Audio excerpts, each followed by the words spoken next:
आपला भारतीय जवान चंदू चव्हाण याचा नागरी सत्कार अकोले शहरामध्ये अकोले कॉलेजच्या मैदानावर करण्यात आलाय। सीमेवर पाकिस्तानी सैन्याशी झुंज देताना अंधाराच्या काळोखामध्ये रस्ता चुकून चंदू चव्हाण हे पाकिस्तानच्या हद्दीमध्ये पोहोचले आणि अमानुष अत्याचार सहन करून तब्बल 4 महिन्यानंतर भारत सरकारने त्यांना सुखरूप आपल्या भारतामध्ये परत आणलंय।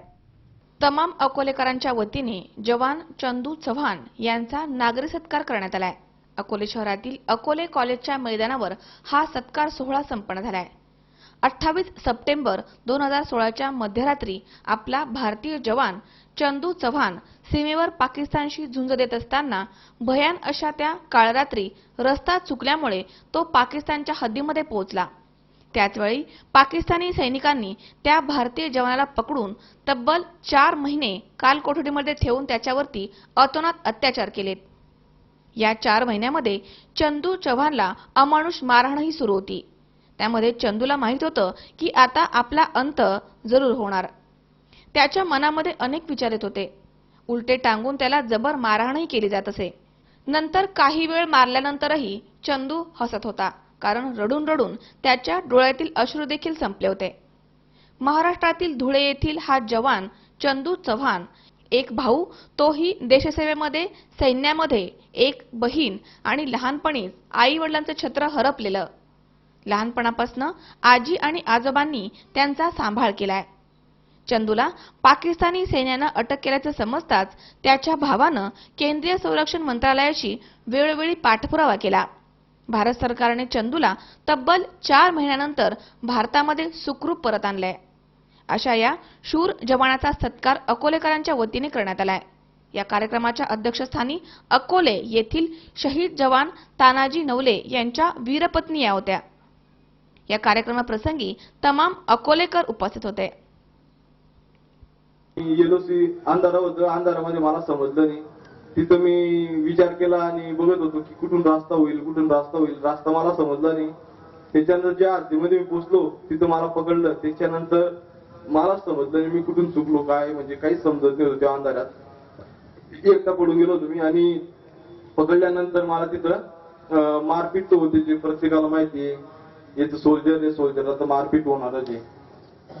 तेव्हा पकडलं, त्याच्यानंतर मला गालावर वगैरे मारलं। त्याच्यानंतर माझून कानातून बी रक्त निघालं। त्याच्यानंतर नाकात बी रक्त निघत होतं आणि पायांना बी माझं पूर्ण कपडे काढले गेले। त्याच्यानंतर तिथून मला ते पुढं चेकिंग करून सण घेऊन गेले आणि जेव्हा मला काली कोठडीमध्ये टाकलं त्याच्यानंतर मला त्याच्या पहिले इंजेक्शन वगैरे दिले, काय दिले मला काही समजत नाही। तेव्हा एवढं मला आठवणी बी येत नाही काय, म्हणजे सांगताना सुद्धा मला त्रास होतो, पण मी सांगतोय कारण की प्रत्येक देशाला ऐकूच वाटतंय म्हणून।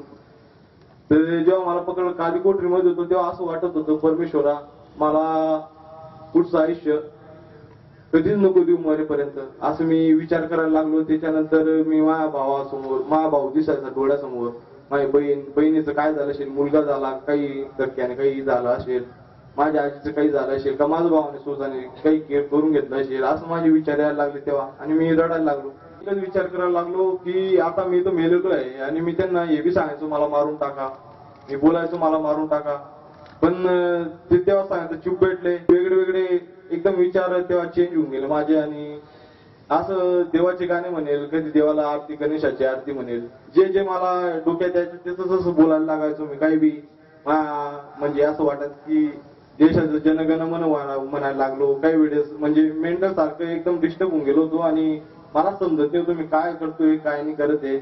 त्याच्यानंतर पण तेव्हा मला एकच वाटलं, नंतर मी जेव्हा नंतर वाटायला लागलं की मेलं तो आहेच, पण तेव्हा आपल्या देशाविषयी इतका प्रेम येऊन जातो आपल्याला माणसाला, जेव्हा ते मारतात तेव्हा सुद्धा माणूस हसायला लागतं काही वेळेस।